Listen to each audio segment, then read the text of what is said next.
Hey everyone, thanks for tuning into this video and I hope you'll enjoy it. Before I get into the video, I'd appreciate it if you can like, subscribe, hit the bell maybe. Actually don't, they started emailing me about videos, it's super intrusive. And apparently now there's a hype feature, so now I have to tell you guys to hit that hype button. God, I'm such a chill.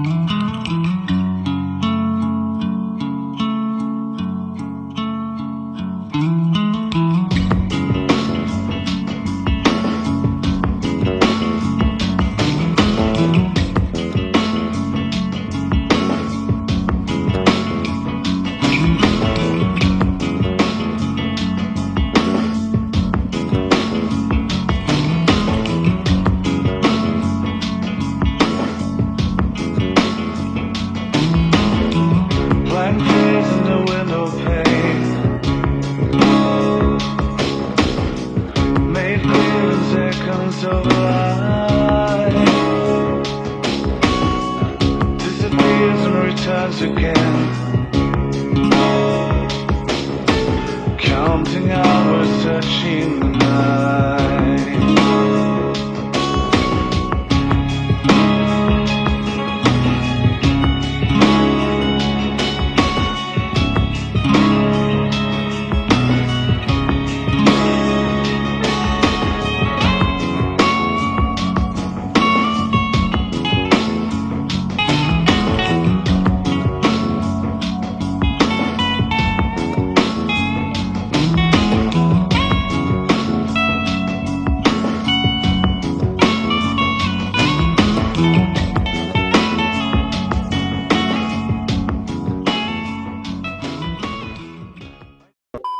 So here we are after the launch of the first two modern Silent Hill titles. The series is now seemingly back in full gear and we have Silent Hill Townfall being developed by Annapurna Interactive, which isn't too encouraging given past events around the studio. My job today is to let you know what I think of Silent Hill F and try to stay emotionally impartial to any discourse I might have seen, so let's get into it. I won't sugarcoat it, this review is going to be spoiling quite a lot from the story just so I can get the point across. I don't care enough for it to keep my lips sealed, so you can click off the video if you really want to go through it, but I profoundly don't think it's anything to write home about. From the jump, I'm gonna say the visuals are great from a material perspective. I don't think I have too many complaints, and I just said from a material perspective because later on I'm gonna need to elaborate on my gripes with how the game looks. The soundtrack is pretty good, and it's kind of shocking that I didn't hear a single guitar this time around, but I might have just not been paying enough attention or I'm tone deaf. The narrative is okay, I think. It's always got a plot thread in the back of your mind that just when you think you've got it figured out, you've been thrown another curveball. Taking the game out of the tone of Silent Hill isn't a bad thing for me, since we already had Silent Hill 4 which did the same. Sure, some people might argue that wasn't a great precedent, but I'm fine with it since it could lead us to investigate how the town and Thingster can affect people on a global stage. The dreamlike atmosphere is done way better than Silent Hill 2. The themes of women have it bad are incredibly on the nose. Optimization is a little better than Silent Hill 2 Remake, and there are fewer visual flaws, but my friend Zack got absolutely flashbanged by some visual glitch that basically threw flares out of his monitor and into his face. I'm being way too nice here, I hate this game, it's pissing me off. Silent Hill F is a cash grab that overpromised, underdelivered, and disappointed me. All while I tried to excuse it for trying to do something different with the IP that should have been tackled in a far more different way. And this game thinks its players are stupid. You know what? Fair point, because I think I'm pretty stupid for buying it now. Ladies and gentlemen of the jury, I'm here to present the case that Silent Hill F is not a good game for what it's trying to accomplish. And sometimes I'd go as far as saying that it's a fraudulent entry to the series, with the motive to use the Silent Hill name as a cash cow. Its intent is just to capitalize off its resurgence in popularity just to sell more copies, and this anthology format of Silent Hill will just not work if they don't even know what makes a Silent Hill game work. The game is just not scary, and yes, fear is really subjective, but come on, this is Silent Hill, you gotta at least make the presentation work in its favor. There's a real shortage of psychological horror in the game, which is strange given the nature of the ending. The experience of Hinako is kind of lacking since you don't really get many of those moments where you walk into a room and just wonder what the shit you're looking at. There was one moment reminiscent of Silent Hill 4 in the house dungeon, but it just doesn't have the same weight because the presentation is too clean and it's still pretty tame. The puzzles in the game are pretty good, but the box puzzle got on my nerves and it became a matter of trial and error because I wasn't given any clues on how many tabs to slide open. The best puzzle and easily the most nerve-wracking moment in the game was, oddly enough, the mannequin riddle puzzle.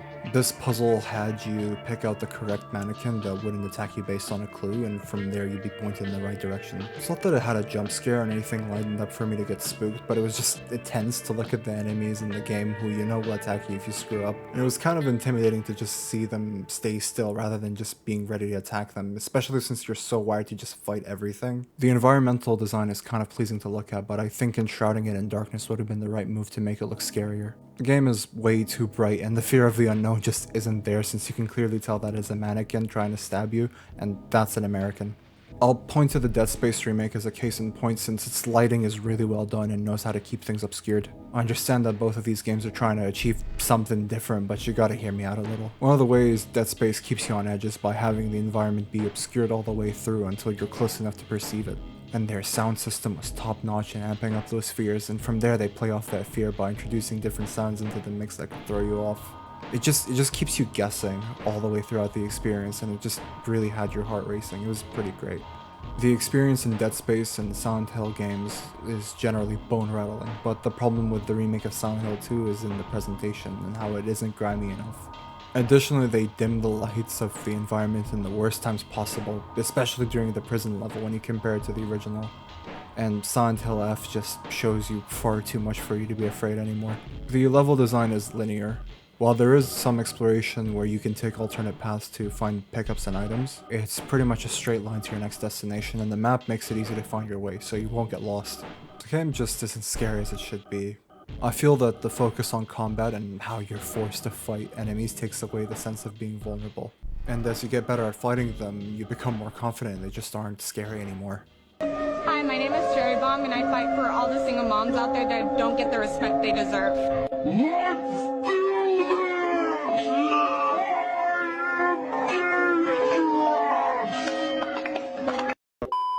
This is a shame because the enemy design is pretty good, although the variety is kind of low. Throughout the game you'll be dealing with 5 enemy types and 3 or 4 bosses depending on the ending that you choose. And the further you progress into the game and the more combat encounters they throw at you, it becomes tedious and it becomes a matter of I gotta fight these guys to get to the next bit. The combat felt okay at first, like it was kind of passable. The sidestep you're given is almost as crazy as the one that you had in No More Heroes 2 with Henry. But the pace of the combat as a whole felt a lot more visceral, like the swings were very elaborate. But eventually, like, you just feel like it slows down way too much and it's just really annoying. The dodge is pretty useful, but it takes up way too much of the stamina bar. Like, it takes 3 dodges and then she's gassed out quicker than this bozo right here. The quality of the combat just feels strange, like it's inconsistent, and I can't tell if it's because of the jank or because of the sheer number of enemies they throw at you. There's also a lot of repetition, which got on my nerves, especially with one of those damaged sponge boss types. Whoever the designed that monster needs to go to hell, but I have a feeling that they just designed something even worse if they just go there. Ugh. The camera angle is miserably bad, getting stuck in the wall when these fat enemies get too close to you. And before you know it, you can't see what the hell is going on and it stops you from seeing the sun for the next 2 weeks. The dodging system is incredibly unreliable because even if you get a perfect dodge off, a combo can continue and slap you on your way back because your dumbass thought you can do some punishing damage. The meta for this game is just being a counter striker and fighting like you're Adesanya against Romero. You walk up, you press the focus button, you wait for your window to hit a counter, and then you beat him down. The hard difficulty is stupidly unbalanced, and I'm not convinced anyone tested it because you're only given 2 difficulties. You have game, journalist mode, levels of easy, and then a hard mode that's just abusive for no good reason. Additionally, the camera makes it hard to see when enemies are behind you. And for some reason, the last 2 hours of the game, they just throw you into a sequence where you just need to keep fighting through enemies. And they throw some really bad combinations of enemies in there that are just terrible to fight and are not meaningfully challenging at all. The only time the combat system makes sense is in the boss fight with their Souls-like structure, where your windows for your dodges and parrying is just enough for you to actually get away with while trying to exploit the attack patterns of those bosses. You're given practically no option to run away from enemies since there are sections where you just need to kill everything in an area. This is because the game puts a barricade there for you to get rid of all the enemies so it can let you progress. And the survival horror element in the game is a mess because of the inventory system.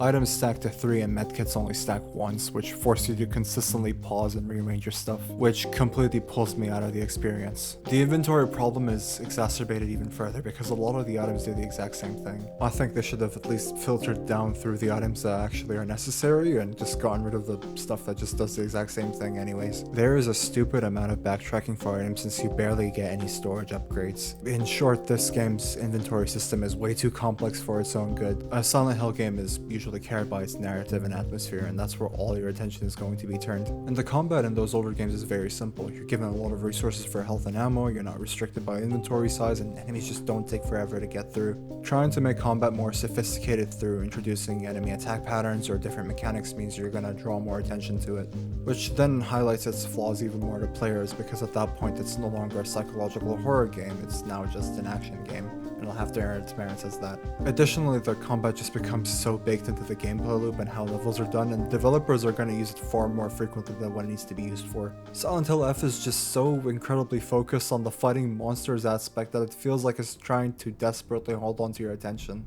Which means they're going to have you occupied with a bunch of enemy types that do different things and need to be paired a certain way or whatever they're trying to throw at you in a certain moment. They basically have the players be more artificially engaged with the game, which forces them to fight these enemies so they can actually get to the next bit. And it gets even worse when they introduce non-skippable combat encounters with damage sponge enemies that just take a century to kill. Also, the spaces that you're put in cause you to hit walls very frequently since they have you fight in these corridors which are like 2 classroom desks wide and you're very constricted. You can just get hit really badly because a weapon of yours just decided to collide with the wall. And for how limited the game is, in its combat choices, the saturation in enemy types just really drains you.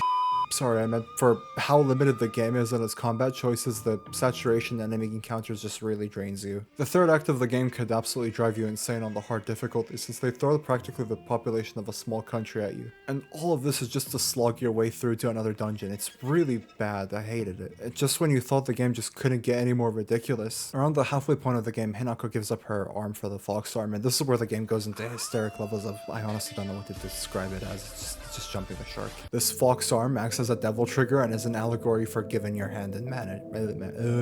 And this is an allegory for giving your hand in marriage, sorry. It changes the combat dynamic and makes it more fun, but it's like the complete antithesis of horror. I think the fox arm was supposed to be the much needed change of pace for the combat, or some kind of equalizer for you to not feel as bored with what's happening. Especially considering the sheer lack of firearms in the game. You basically get a crazy bunch of new attacks and you'll need to extract souls from the bodies of your enemies to build up this meter. I'm not sure how I'm supposed to take the game seriously at this point, especially with the subject matter they're trying to present. Especially when this is supposed to be a Silent Hill game. So after revising the footage with my friend Zack, he showed me back his gameplay and he showed me that there was like the vine boom inside one of the cutscenes for some reason, and I looked over my own footage and it's also there. Like, this is actually unironically a part of the game. Just listen to this. This is ridiculous. Look at that apocalypse is coming towards us.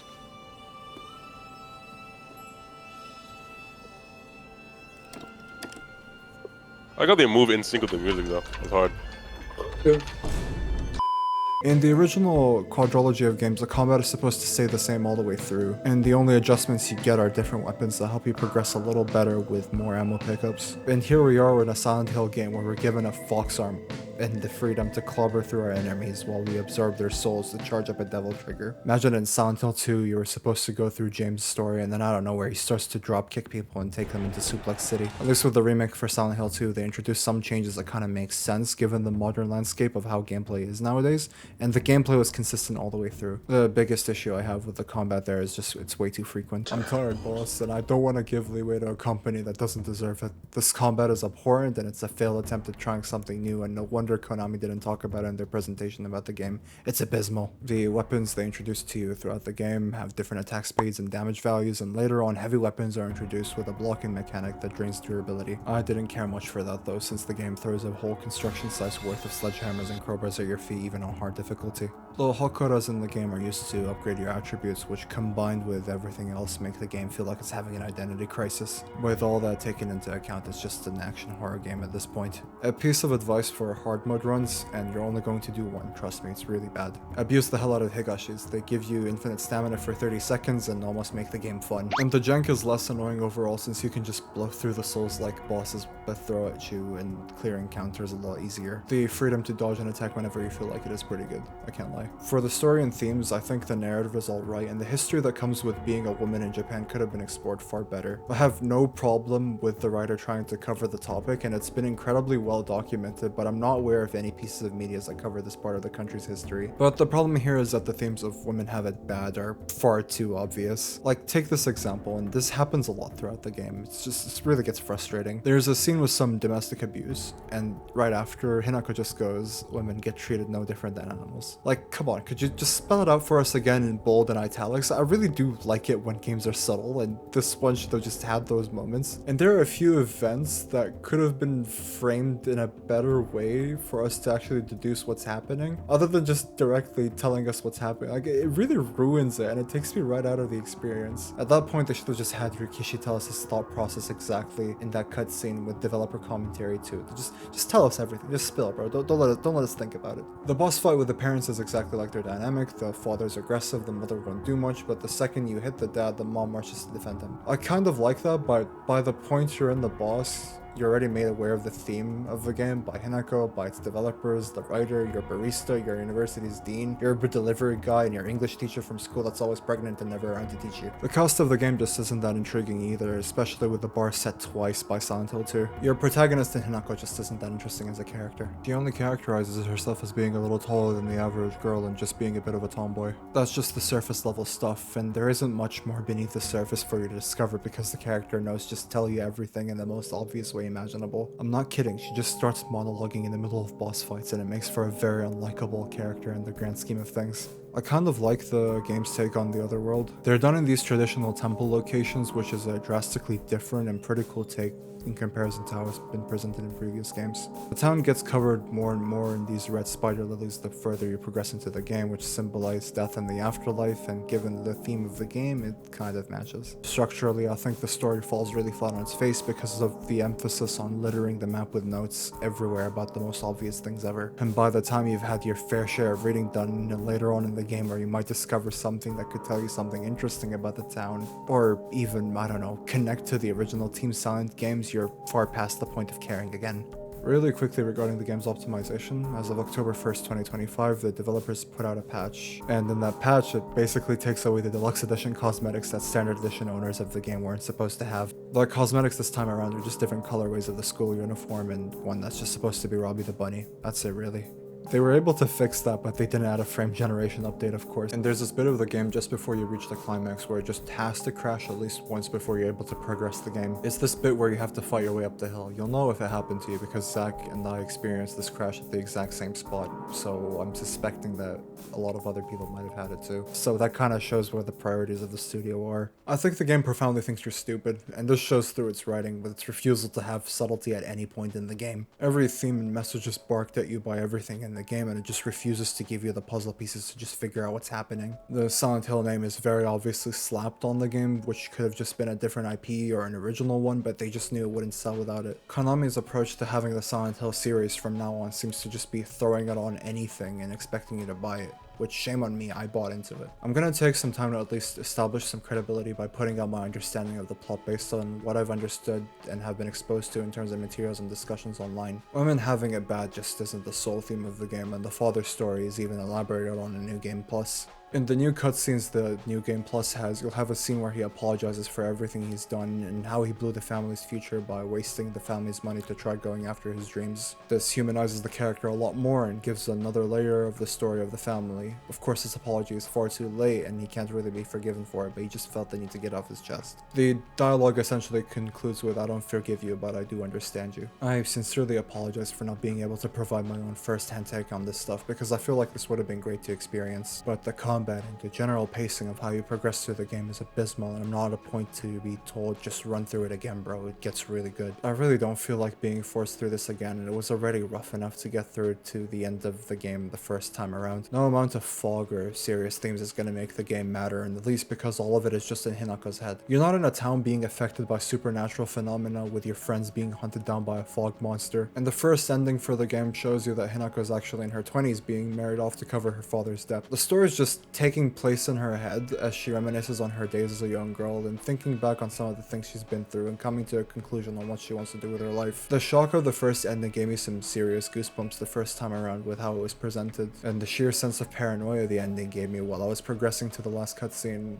But this was an isolated moment disjointed from the gameplay and how bad the subtlety was. Had the game not had these issues, I would have looked at this all in a better light. This ending is also the default one that everybody gets on their first playthrough, which is Hinako absolutely losing her mind over the pills that she had been taking throughout the game, and she just ends up stabbing a bunch of people at her wedding and going on the run. The other endings boil down to Hinako losing herself and accepting her wedding, another ending where she chooses to run away from the wedding with her childhood friend who has been manipulating with the anxiety medication she had been taking. The running away with your childhood friend is apparently a good ending. And the true ending where you discover that her fiance had been cursed to marry her because of her divine power, and they both escape from their cycles, and Hinako goes on a journey to discover what she truly wants to be happy and learns what it means for her to truly love and be passionate about something. And of course the UFO ending in traditional Silent Hill fashion. All of the results of the game boil down to it was all in her head, but that's not how Silent Hill works, and the core premise of the game is that the town of Silent Hill has an ancient power, which is brought on through cult rituals that cause monsters to materialize in our world, and the town essentially feeds on people by being a kind of hell on earth for those who have been carrying a mental weight. The town uses this mental weight to torment them based on what's going on inside their heads. Silent Hill, to those who have a clear conscience, can be a normal place, but to those harboring guilt, it becomes a personification of everything they regret, forcing them to physically face it. The characters aren't meant to be the only focus, since the town is a character of its own that reacts based on what each of the protagonists bring along, so they can actually be exposed to the different creatures and puzzles that are based on their circumstances. The fog in this game is a very surface level imitation of the trademark that made the series so iconic, and I seriously question its status as a Silent Hill game. Again, I don't think it's a bad thing that they tried to set Silent Hill F outside the town of Silent Hill, and we've already had 2 games in the original series do that with 3 and 4, but each of those games had established something to directly explain to you why the phenomena happening in the game are manifesting outside the town. Silent Hill 3 story is explained by Heather being born in Silent Hill with the very special circumstances that happened in the first game, and Silent Hill 4 covers the story of Walter Sullivan, a serial killer who uses cult magic in South Ashfield so he can be reunited with his mother. He learned this cult magic through the Order, which basically brainwashed him while he was really young in an orphanage. At the core, something directly from the town needs to be present and responsible as a catalyst or an active ingredient so the story can kick off from there,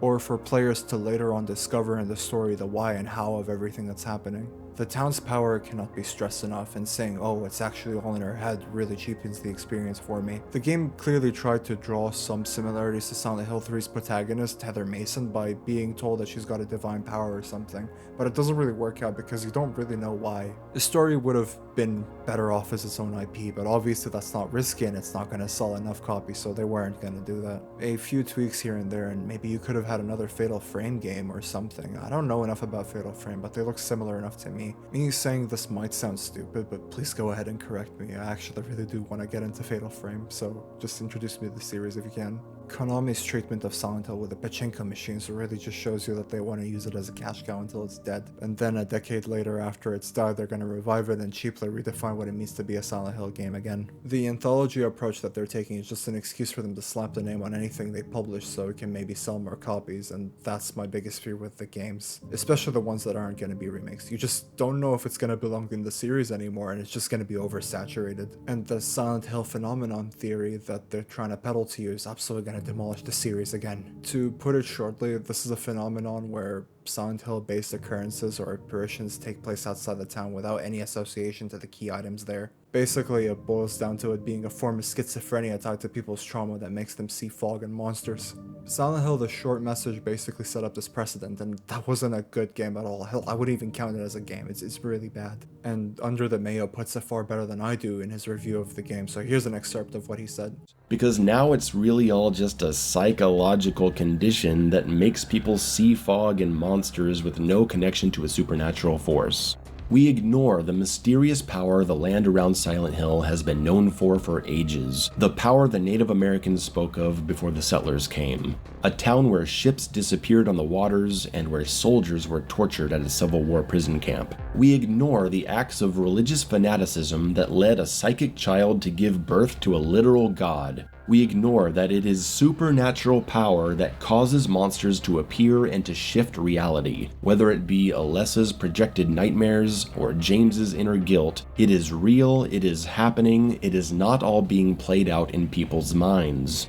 One thing I'll give it is that it's streamlined better in comparison to Silent Hill 2 Remake, despite all the unnecessary combat encounters, which I appreciate. But I also feel like the story was a wasted opportunity given the post-World War II Japan setting. They could have chosen to explore another topic related to the issues of the country at the time, like the idea of post-war trauma and repression. And they could have had the focus be placed on a soldier character who fought really young in the war, and in his 30s he's still dealing with his demons. And with that, they could have introduced a key item or a character tied to Silent Hill that could have gotten in through the US. This would act as the explanation for the threats that you see in the game and what's the cost for them to manifest, and it basically makes it a real and meaningful experience. Jacob's Ladder was an excellent movie that inspired Silent Hill in the first place, and I think looking into the movie and applying a post-World War II Japanese twist to the game could have seriously made for a compelling story. Hell, you can even give the character some faults that can be tied to how Japanese men acted towards Japanese women for him to go through some hurdles, and that would cause his character to adjust as you go through the story. The mechanics would kind of be close to Silent Hill 2 remakes, with changes that would make the combat tighter. I suggested these before, but this would include a dodge mechanism, weapon jamming, and maintenance that would just make sense for the setting and premise. Matter of fact, sign me on, I'll single-handedly fix Silent Hill. This would have introduced guns into the equation and would have investigated themes of survivor's guilt and duty to your country, in the same vein as how the concept of Godzilla was an allegory for Japan's experiences and fears with nuclear weapons. By the way, I'm going way off script here, but go watch Godzilla Minus One. It's the best modern Godzilla movie. There's probably not much point in putting out what I'd rather have wanted the game to be based on what ifs and buts. The budget's already been blown on the game, and it's difficult for me to say that it's been well spent from a creative perspective, but commercially it looks like customers are eating it up. Quick update, I found out while I was writing the game that it's on GOG, so I'm happy about that, but I feel like this is some really elaborate trolling since I really wanted to be there from launch. And now there's a GOG version that released a couple weeks after I already bought and played it all the way through. Like, come on man, they couldn't have released the thing earlier and at least told us when it's coming. This is what I get for being way too excited about a game. Anyways, the question of the day for me would be, is there any way to track when a new release would be on GOG, and if it's even going to be there, since Konami didn't say anything and it was a surprise drop for the 17th anniversary of the platform. Alright, so maybe they can release the original trilogy on there soon enough, right? Unbelievable. I completely forgot what I was talking about. Okay, so fan reception of the game has been pretty positive overall, and YouTubers on the site seem to be glazing it, with a few standouts that have objected to the new direction of the series. Or at least just this game. We still have Silent Hill Townfall to look forward to, or you can just be dreading it. I don't know, it depends on if you're a half-glass full or empty kind of person. But you're lying to yourself if you say that you want Silent Hill F to be a blueprint for future games in the series. But I think the franchise should just stay in the dirt if this is the new standard for what a Silent Hill game is. No connection to the town or its powers, or exploring stories about inner turmoil that manifest in reality. Really clunky combat that boxes you in and gives you no flexibility in terms of how you can face it or run. Gameplay mechanics that have so much tonal whiplash it makes it difficult to stay invested in the story.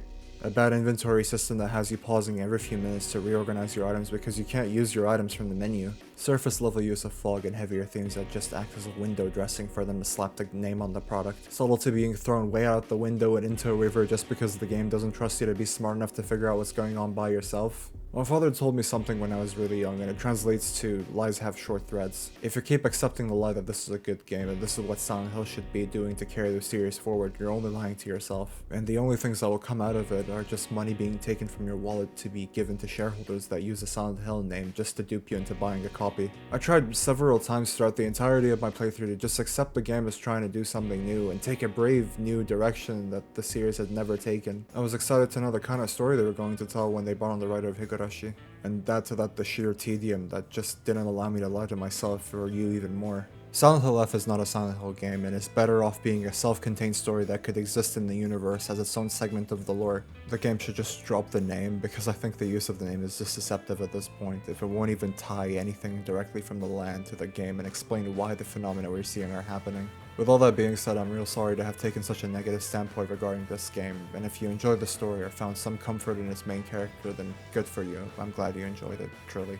My prime issue is with reviewers who see the game in a positive light, and they speak to the fans of the series who won't recognize the game as a Silent Hill game in a demeaning way, even though they have valid reasoning for why they feel that way towards it. I welcome any and all helpful criticism and discussions about the game because I really want to know firsthand what people who have went through the game think about it. Ladies and gentlemen, today's message is just always be honest with yourself. It might be a rough path, but ultimately you're better off admitting that something is wrong with how you're facing things in your life. These things might seem inconsequential in the grand scheme of things, but how you interact with your favorite forms of media could reflect on your life, and might cause you to accept things in your life that will cause you to fall apart like a house of cards if you end up accepting what truly isn't good for you in the grand scheme of things. Thank you all for joining me in this video. I appreciate giving me the time to talk about the topics I enjoy. Take care of yourselves, and I'll see you on the next one.